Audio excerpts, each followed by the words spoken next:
അജ്ഞാത രോഗം നായരങ്ങാടി ചൗക്ക മേഖലയിൽ കറവപ്പശുകൾ വ്യാപകമായി ചത്തൊടുങ്ങുന്നു. അജ്ഞാത രോഗത്തെ തുടർന്ന് നായരങ്ങാടി ചൗക്ക മേഖലയിൽ കറവപ്പശുക്കൾ വ്യാപകമായി ചത്തൊടുങ്ങുന്നു.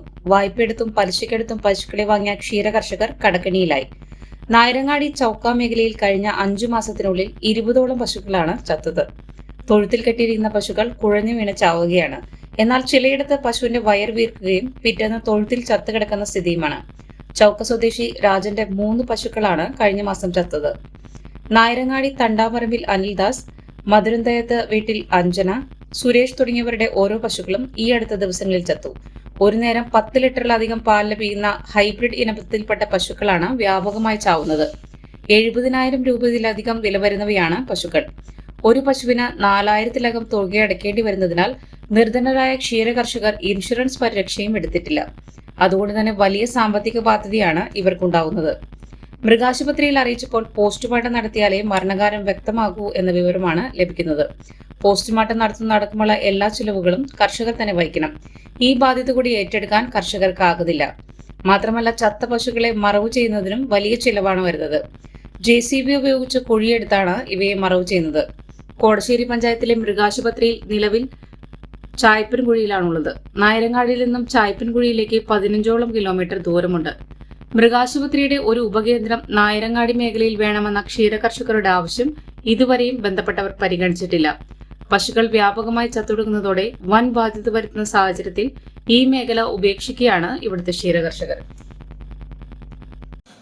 നായരങ്ങാടി മേഖലയിൽ ക്ഷീരകർഷകർ ആകെ വിഷമത്തിലാണ്.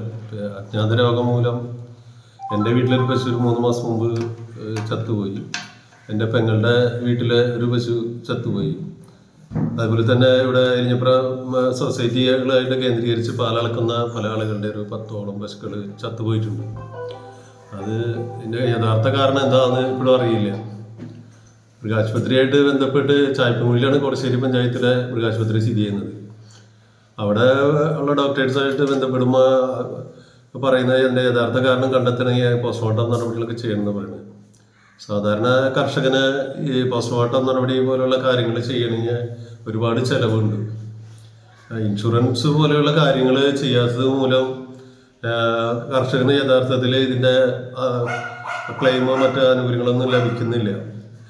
ഇൻഷുറൻസ് ചെയ്യണമെങ്കിൽ തന്നെ ഒരു 60,000 വരുന്ന ബസ്സിന് ഒരു ശരാശരി 4,500 5,000 രൂപയോളം ചിലവ് വരുന്നുണ്ട്.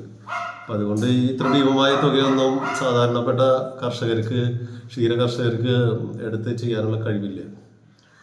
അപ്പോൾ ഇതാണ് ഈ മേഖലയിലെ ഏറ്റവും വലിയ പ്രശ്നം. പിന്നെ കാലിത്തീറ്റയ്ക്ക് ഭീമമായ വിലയുണ്ട്. ആ വില കാരണം തന്നെ ഈ കർഷകർ വളരെ കഷ്ടപ്പെട്ടാണ് ജീവിതം മുന്നോട്ട് കൊണ്ടുപോകുന്നത്. ഇത്തരം കാരണങ്ങൾ കാരണം ക്ഷീരകർഷകർ ഇതിൽ നിന്ന് പിൻവലിയുന്ന അവസ്ഥയാണ് പൊതുവെ കണ്ടുവരുന്നത്. ഈ പലരും ലോൺ എടുത്തും ബാങ്കിൽ നിന്ന് ലോണും കുടുംബശ്രീയിൽ നിന്ന് ലോണൊക്കെ എടുത്താണ് ഈ പശുക്കളെ വളർത്താനും മറ്റു ഇതൊക്കെ ചെയ്യുന്നത്. ഇപ്പം ഈ കഴിഞ്ഞ 5 മാസത്തിനുള്ളിൽ തന്നെ 10ഓളം പശുക്കൾ എരിഞ്ഞിപ്പുറം നായരങ്ങാടി മേഖലയിൽ തന്നെ ചത്തുപോയിട്ടുണ്ട്. അപ്പോൾ ഇത് വലിയൊരു പ്രതിസന്ധി കർഷകർക്ക് ഉണ്ടായിട്ടുണ്ട്. പലരും ഈ രംഗത്ത് നിന്ന് തന്നെ മാറിപ്പോകുന്ന അവസ്ഥയാണ് ഇപ്പോൾ ഉള്ളത്. പലരുടെയും ഉപജീവനമാർഗ്ഗമാണ് ഈ പശു വളർത്തലും ഉള്ള പരിപാടികൾ. ഇപ്പം എൻ്റെ ഒരു സുഹൃത്ത് ഇവിടെ എരിഞ്ഞിപ്പുറയിൽ തന്നെ പാലളക്കുന്ന കുണ്ടനി രാജേഷ് എന്ന് പറഞ്ഞ സുഹൃത്തിൻ്റെ 3 പശുക്കളാണ് ഈ അടുത്തിടെ ചത്തുപോയത്.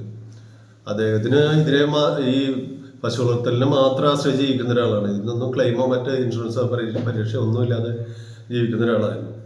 പിന്നെ ഇത് ചത്തു കഴിഞ്ഞാലുള്ള ഏറ്റവും വലിയ പ്രശ്നം എന്ന് വെച്ചാൽ അതിൻ്റെ പോസ്റ്റ്മോർട്ടം നടപടി നടത്താനോ അല്ലെങ്കിൽ അതിനെ കുഴിച്ചിടുന്നതിനൊക്കെ ഭാരിച്ച ചിലവാണ് വരുന്നത്. അതൊക്കെ ക്ഷീരകർഷകൻ തന്നെ വഹിക്കേണ്ട അവസ്ഥയാണുള്ളത്.